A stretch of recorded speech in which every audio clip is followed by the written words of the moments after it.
A coleção que vai levar você até as mais lindas cidades do mundo.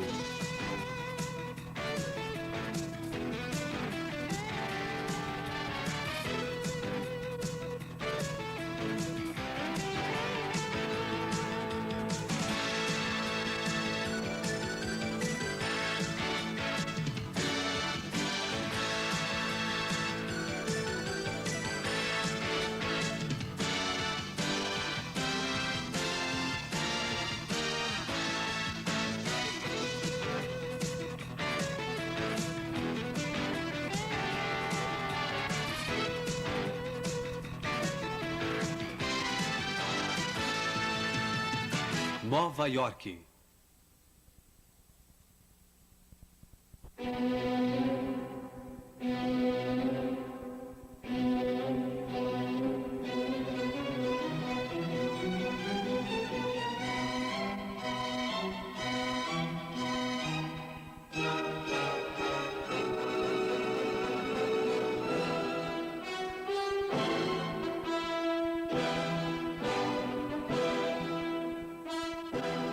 A Estátua da Liberdade, porta de entrada de Nova York, anuncia o novo mundo.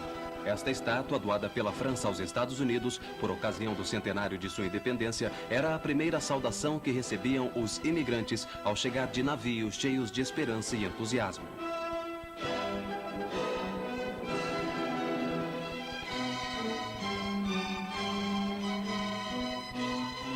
Símbolo da cidade, Lady Liberty ergue-se na Liberty Island. É uma obra conjunta de Gustave Eiffel, o idealizador da Torre Eiffel, e do escultor Frédéric Bartholdi.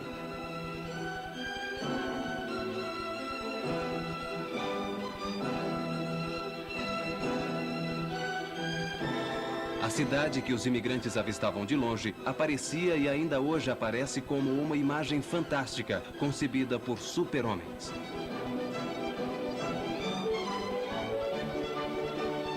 Logo depois da Estátua da Liberdade, os imigrantes eram recebidos em Ellis Island, uma pequena ilha onde lhes era concedido o visto de entrada nos Estados Unidos. Entre o fim do século XIX e a Primeira Guerra Mundial, eram principalmente irlandeses, alemães, italianos e judeus da Europa Oriental que fugiam da miséria ou de perseguições políticas. Chegavam aqui depois de longas e atribuladas viagens de navio, exaustos e atemorizados pela possibilidade de serem repatriados.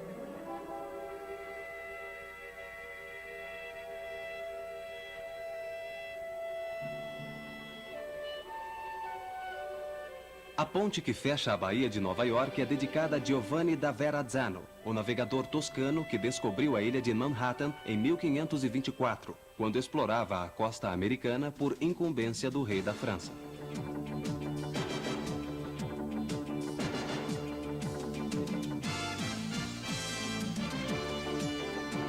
Mas o início da colonização só aconteceu um século mais tarde, depois que um holandês, em 1604, comprou a ilha de Manhattan dos índios Algonquins, dando-lhe o nome de Nova Amsterdã. A cidade desenvolveu-se primeiramente na parte meridional de Manhattan, onde agora se encontra Battery Park.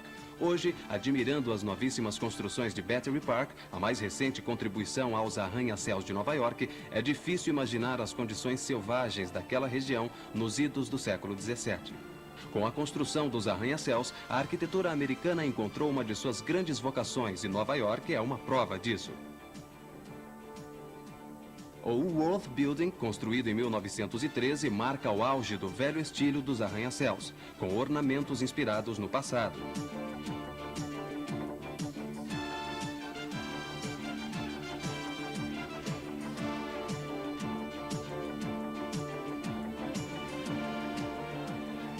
As duas torres gêmeas do World Trade Center, com 420 metros de altura, são, ao contrário, o ponto culminante da simplificação arquitetônica, em voga desde o início dos anos 70. Os detalhes desses dois arranha-céus são impressionantes. Os 110 andares apoiam-se em alicerces encravados a uma profundidade de 21 metros, na base rochosa da ilha. Durante o dia, neles trabalham 50 mil pessoas e mais 80 mil neles circulam pelos mais variados motivos. E na área do aterro do World Trade Center apareceram ainda os arranha-céus do World Finance Center, que repetem a imagem dos velhos arranha-céus de acordo com a estética pós-moderna.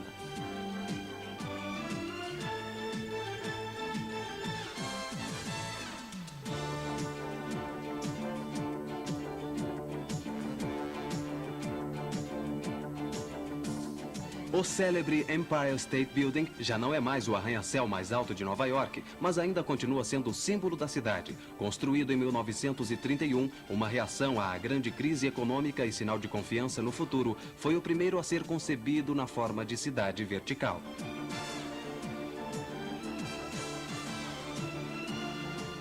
O Pan Am Building, de cujo projeto participou também o grande arquiteto Gropius, divide a Park Avenue em duas partes e, por este motivo, foi duramente criticado na época porque bloqueava sua vista espetacular. Até pouco tempo, pousavam no seu teto os helicópteros provenientes dos aeroportos urbanos.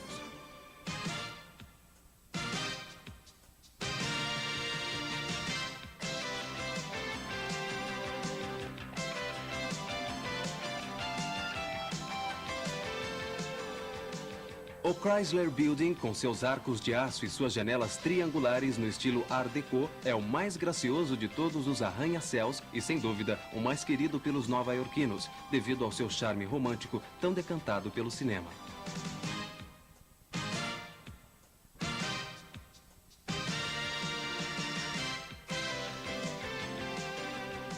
O porto, ao qual a cidade deve sua fortuna, foi deslocado em grande parte para as margens do New Jersey.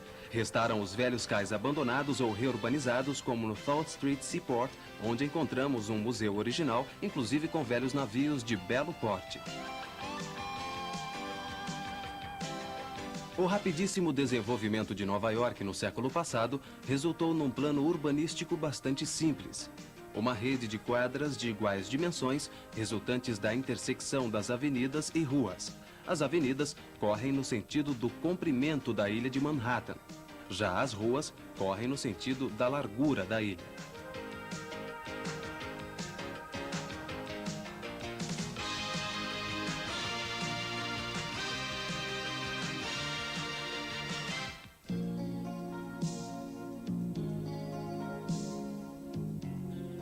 A Quinta Avenida é a mais importante da cidade. Lá se realizam as grandes paradas e se localizam as lojas mais sofisticadas. Divide a cidade na parte leste e parte oeste. Percorrendo-a em toda a sua extensão, teremos também a visão social mais detalhada da cidade. É a vitrina dos livros, das joias, da moda e dos grandes magazines.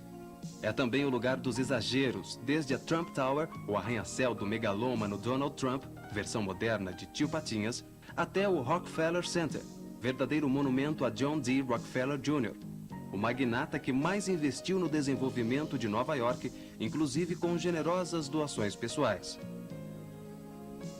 Nos anos 30, ele mandou construir o Rockefeller Center, um complexo de 21 arranha-céus destinados a escritórios. Na parte posterior do Rockefeller Center, do lado da Sexta Avenida, encontra-se o Radio City Music Hall, o maior teatro do mundo com os seus 6.200 lugares.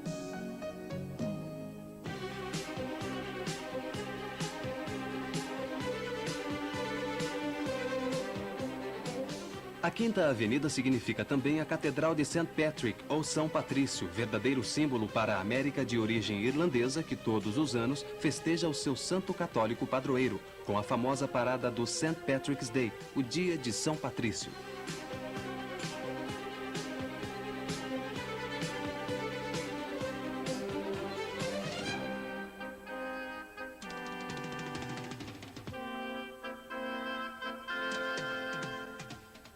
Logo depois da esquina, na Rua 53, encontra-se o Museum of Modern Art, o popular MoMA dos nova-iorquinos.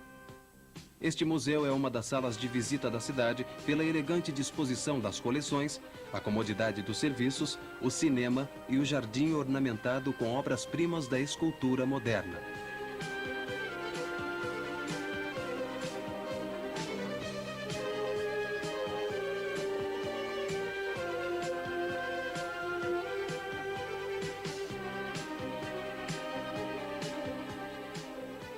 No cruzamento da Quinta Avenida com o Central Park, encontramos os clássicos hotéis de luxo com seus nomes legendários.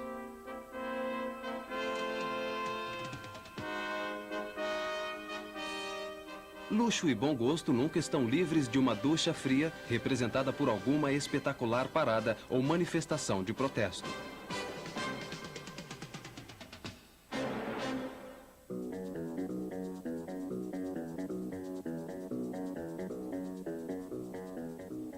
tudo contribui para a atmosfera cosmopolita e de liberdade que caracteriza The Big Apple, a Grande Maçã, apelido carinhoso de Nova York.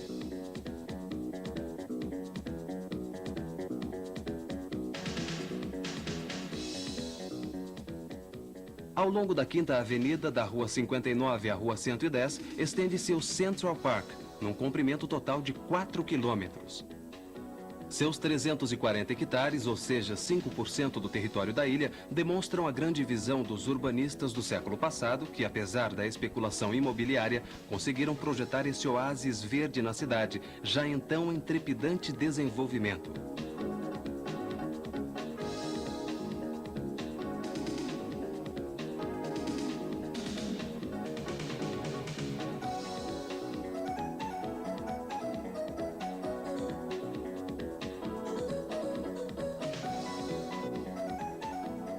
O parque é aproveitado pelos nova-iorquinos para seu lazer e descanso. Aí, cada um descansa ou se diverte do seu próprio jeito e em total liberdade.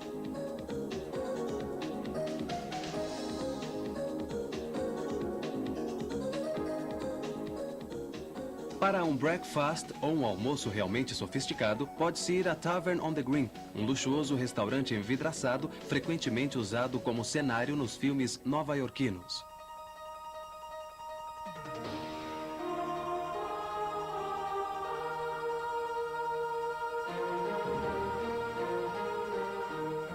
Na 5ª Avenida, às margens do parque, encontra-se também o Metropolitan, o maior museu americano fundado no fim do século XIX e constituído em sua maioria por legados e doações de milionários.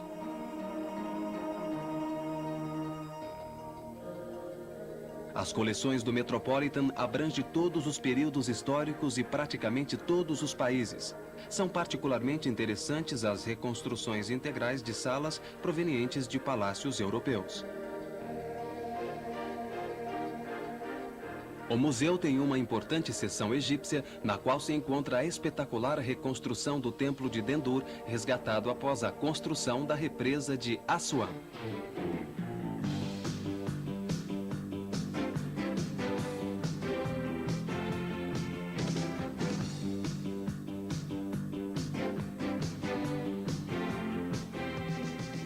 Do outro lado do parque encontra-se o novo e grande centro cultural de Nova York, o Lincoln Center.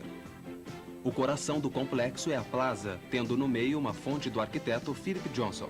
Em sua volta erguem-se 3 edifícios: o da Filarmônica, o New York State Theatre, também do arquiteto Philip Johnson, e finalmente o Metropolitan Opera House, um dos lendários teatros de ópera do mundo. Atrás da Filarmônica, mais um pátio com um grupo em bronze de Henry Moore e o Teatro de Prosa, construído por Saarinen.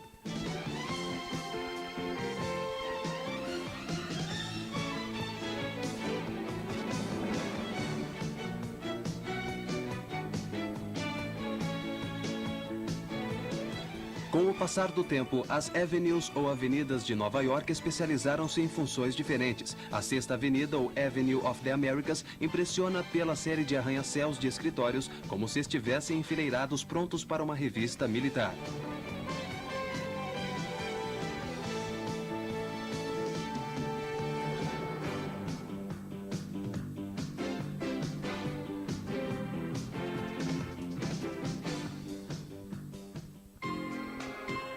Madison Avenue é o endereço prestigioso das agências de publicidade. Seu arranha-céu símbolo é a sede da AT&T, construído por Philip Johnson, o idealizador do estilo pós-moderno.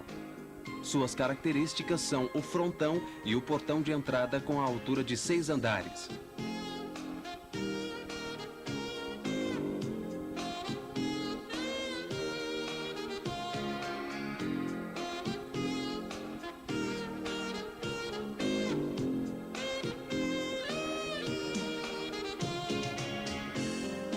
Park Avenue é a rua residencial por excelência cortada pela Grand Central Station e o arranha-céu da Panam.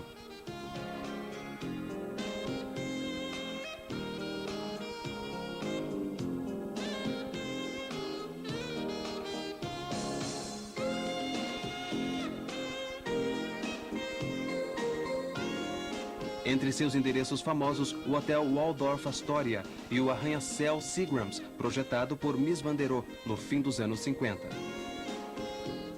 Este edifício ficou famoso por ter sido o primeiro a ter a fachada inteiramente de vidro, além de situar-se diante de uma praça.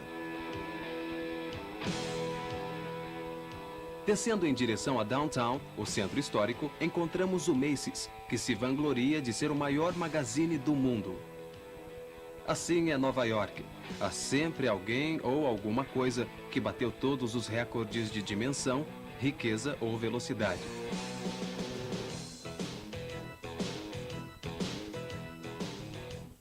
E na rua há sempre um camelô à espreita que une seu próprio show ao grande coro da cidade.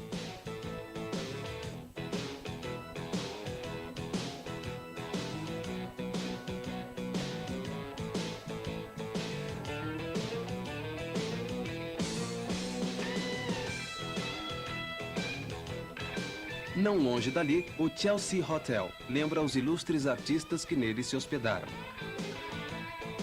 Um dos marcos na história da arquitetura de Nova York é o Flatiron Building. O encontro da Quinta Avenida com a Broadway e a Rua 23 obrigou o arquiteto a construir um edifício triangular, com um aspecto tão estranho para a época, o ano de 1902, que recebeu o apelido de Ferro de Passar.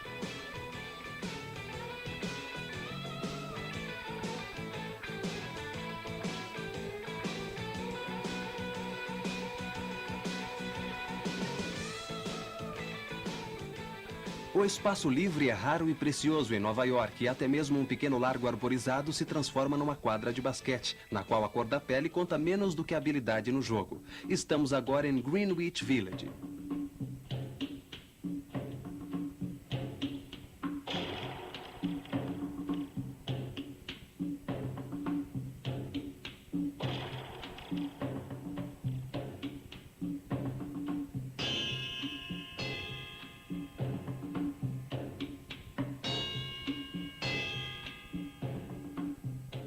O Washington Square, início da Quinta Avenida e centro do Village, surge sob o signo da extravagância.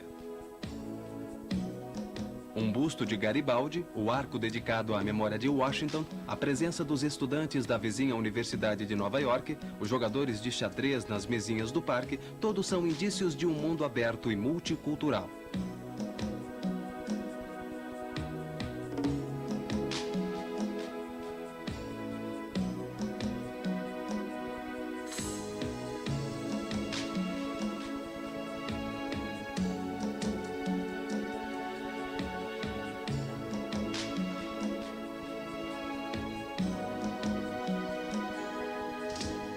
O Greenwich Village, um bairro da velha Nova York dos séculos 18 e 19, deve seu encanto às casinhas de tijolos vermelhos de aspecto vagamente aristocrático. A partir do começo do século 20, tornou-se o bairro preferido da boemia artística urbana e nacional, que lhe deu a reputação de genialidade e devassidão que ainda traz consigo.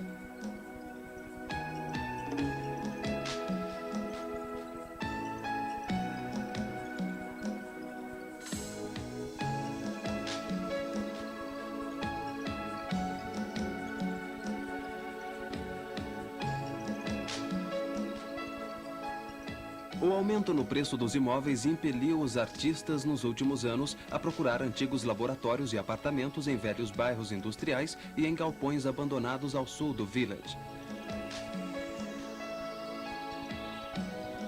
Nasceu assim mais uma lenda de Nova York, o bairro do Soho, paraíso dos celeiros e da restauração sofisticada.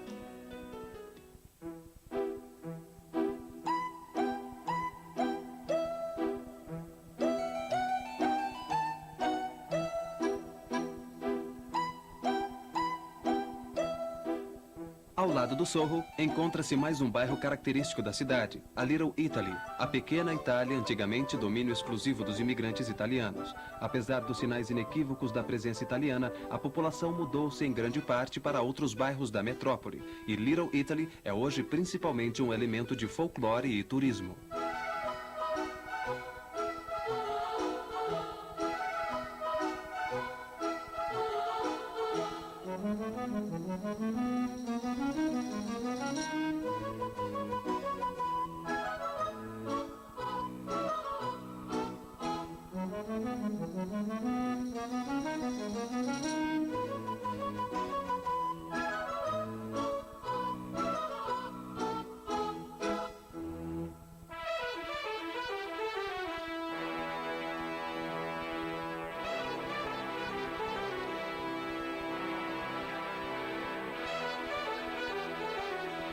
Muito mais atual devido ao recente incremento da imigração chinesa é o bairro de Chinatown, vizinho de Little Italy. Os primeiros chineses que chegaram a Nova York no século passado trabalharam na construção da estrada de ferro transcontinental. Hoje, após a abertura da política de imigração, o bairro está superpovoado.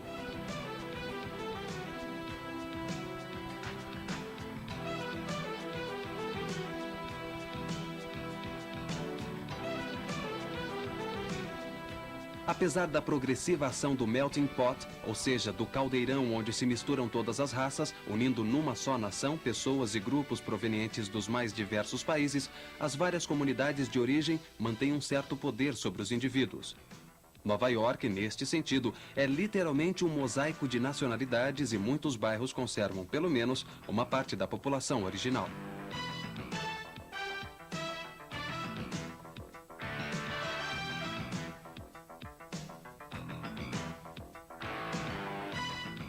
Não apenas Chinatown e Little Italy, mas também o Lower East Side. Aqui moravam em casas superlotadas e em mau estado os judeus provenientes da Europa Oriental.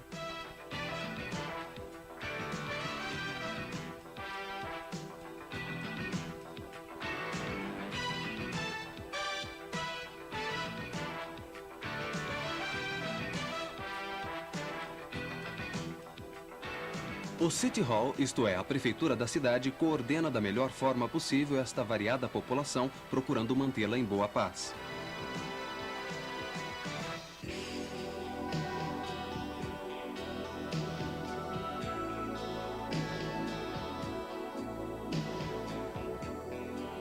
Sempre descendo para o sul, encontra-se o único quarteirão sem arranha-céus do bairro financeiro. Aqui surge o Fronson's Tavern, considerado o mais antigo edifício de Manhattan, mesmo se tratando na realidade de uma reconstrução bem cuidada. No seu interior, encontram-se um conhecido restaurante e um pequeno museu da história da cidade.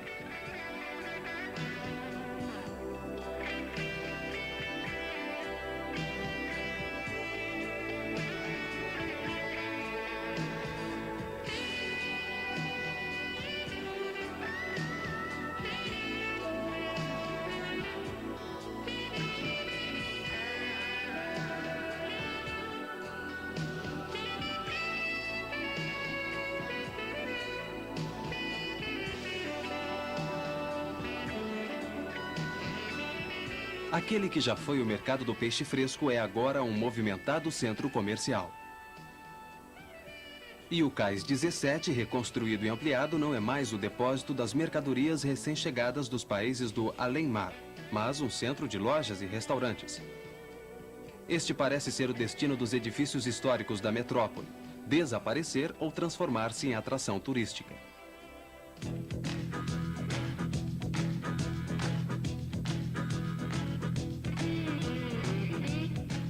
Durante o dia, as pequenas ruas ao redor de Wall Street ficam apinhadas de gente como o mais pitoresco dos bazares orientais. À noite, são completamente desertas. Aqui e ali, entre um banco e outro, despontam as praças dos arranha-céus, que revivem as praças antigas adornadas com fontes e obras-primas da escultura.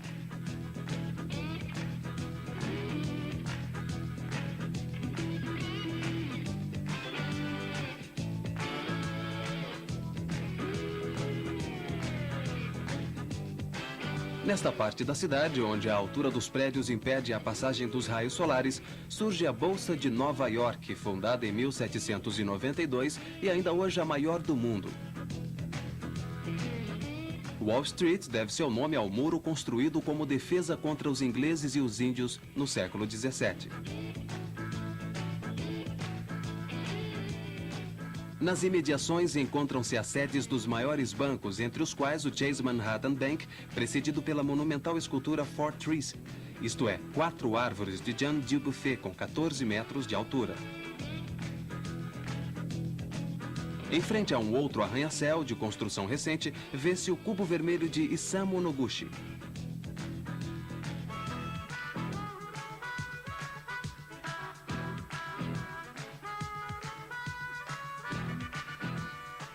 Os novos edifícios do World Finance Center encontram-se no centro do novo bairro de Battery Park City, onde foram construídas moradias para 30 mil pessoas. Os arranha-céus estão visivelmente ligados entre si por uma extraordinária galeria de vidro de 38 metros de altura, destinada a exposições, desfiles e recreação infantil.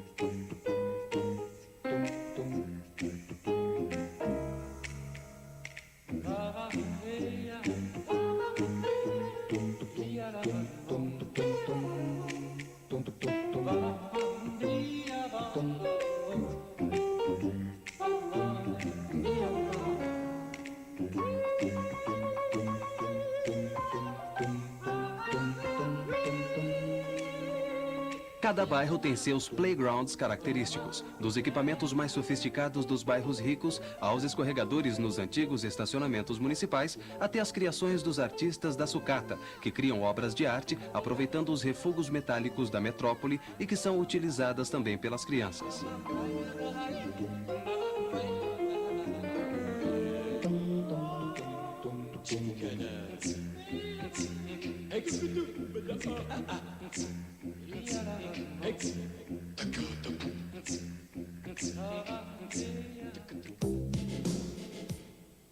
A Rua 42 era antigamente a Rua do Pecado.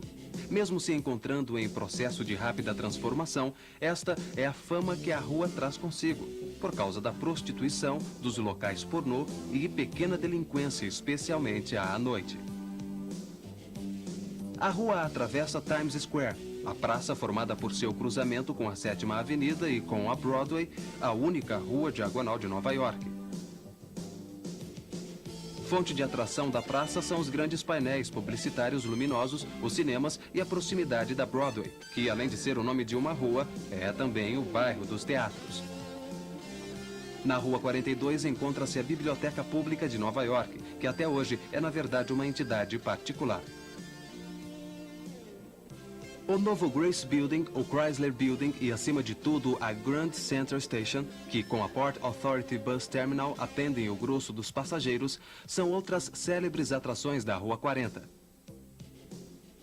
De uma certa forma, esta rua, junto com a 5ª Avenida, representam para Nova York um pouco dos eixos que, nas antigas cidades romanas, sustentavam sua estrutura urbanística.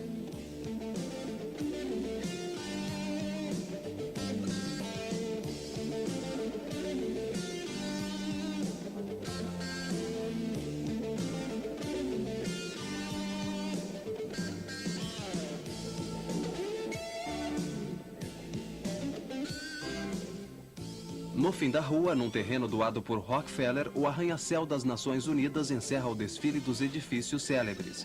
Bem à sua frente, desponta o arranha-céu do Hotel United Nations Plaza. O quartel-general da ONU foi construído no fim dos anos 40.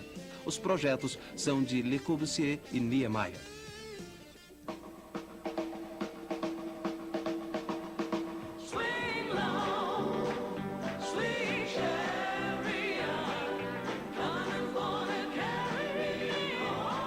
Nova York é também a nova pátria de um grande mundo negro e hispânico. O Harlem é um mito tão grande quanto Times Square. O bairro encontra-se ao norte de Central Park e nasceu como zona residencial da classe média.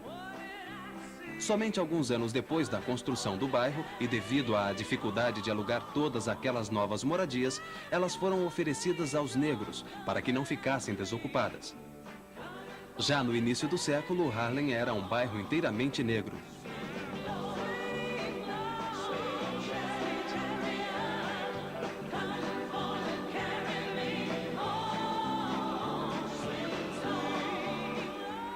Daquele antigo esplendor urbanístico restaram o desemprego e problemas raciais. A falta de investimentos reduziu Harlem a um bairro decadente.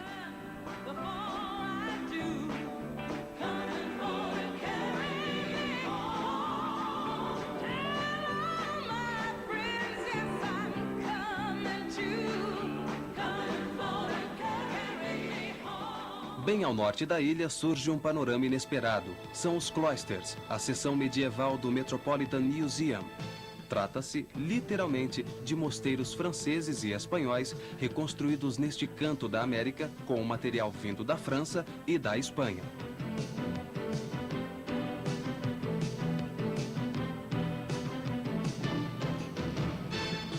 A Grande Nova York tem uma população de 7 milhões de habitantes. Porém, a cidade se estende aos estados limítrofes, alcançando os 17 milhões. Destes, apenas cerca de 1,5 milhão vivem na ilha de Manhattan.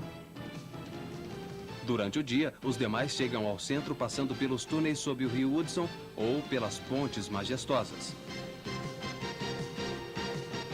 A mais nova-iorquina das pontes é a Brooklyn Bridge, que liga Manhattan ao Brooklyn. Esta é a mais antiga ponte sobre o East River e foi concluída em 1873. A parte suspensa tem cerca de 1 quilômetro de comprimento.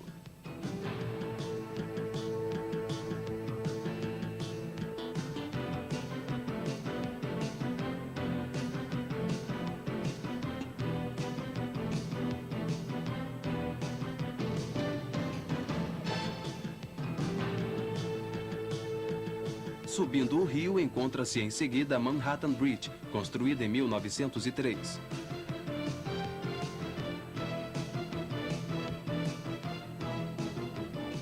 No rio Hudson, que liga a cidade ao continente, existe só uma ponte, a George Washington Bridge. É uma ponte suspensa, construída em 1931 e que tem um comprimento de quase 3 quilômetros.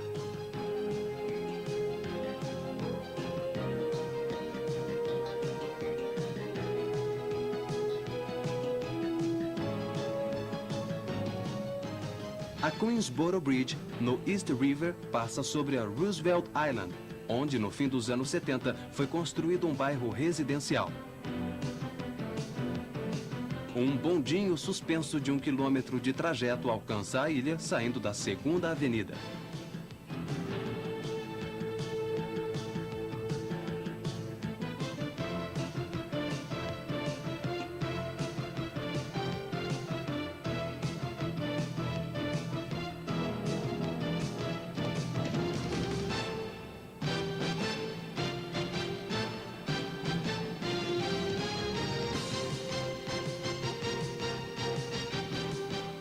A riqueza desta grande cidade é devida à favorável posição geográfica e principalmente à mentalidade aberta de sua população. Esta sempre foi multicultural, tolerante e extremamente otimista.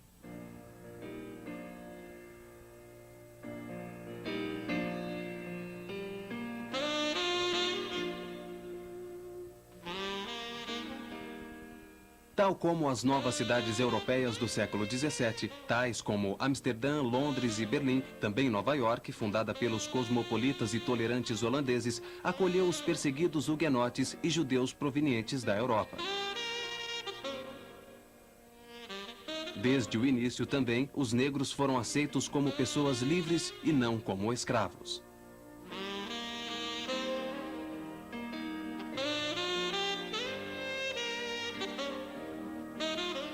Terminal do comércio com a Europa, capital dos negócios e do crédito e logo em seguida da informação, Nova York já era em 1830 a maior cidade americana.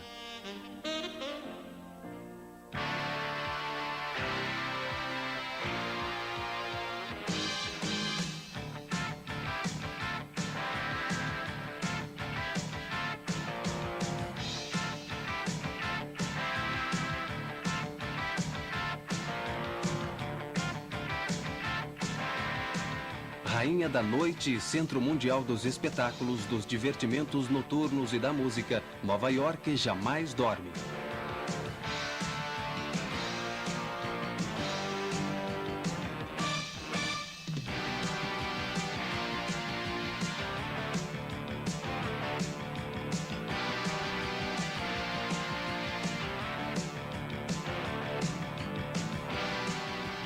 As novidades culturais e a moda são lançadas ou aceitas primeiro em Nova York e depois exportadas para o resto do planeta.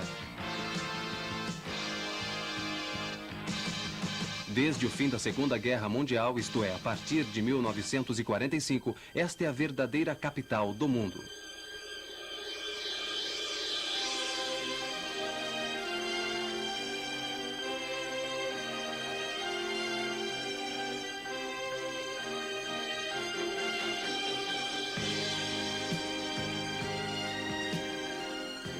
Por isso ela mostra orgulhosamente seus símbolos de poder e prazer, além das sedes da nova ordem mundial.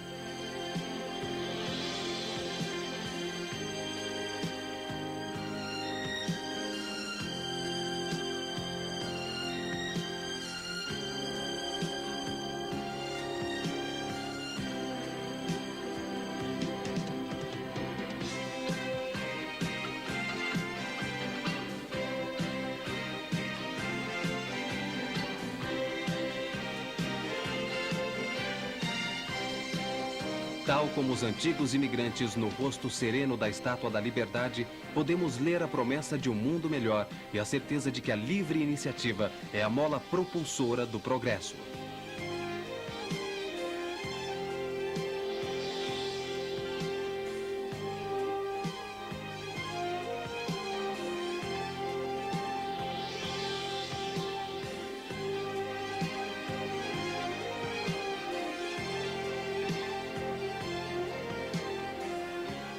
Porém, seja a tocha que promete liberdade e conhecimento, seja a águia, eterno símbolo do poder, ambos são produtos de uma mesma e única civilização ocidental, que, estendendo-se pelo mundo inteiro, nos envolve a todos na sua glória e nos seus próprios destinos.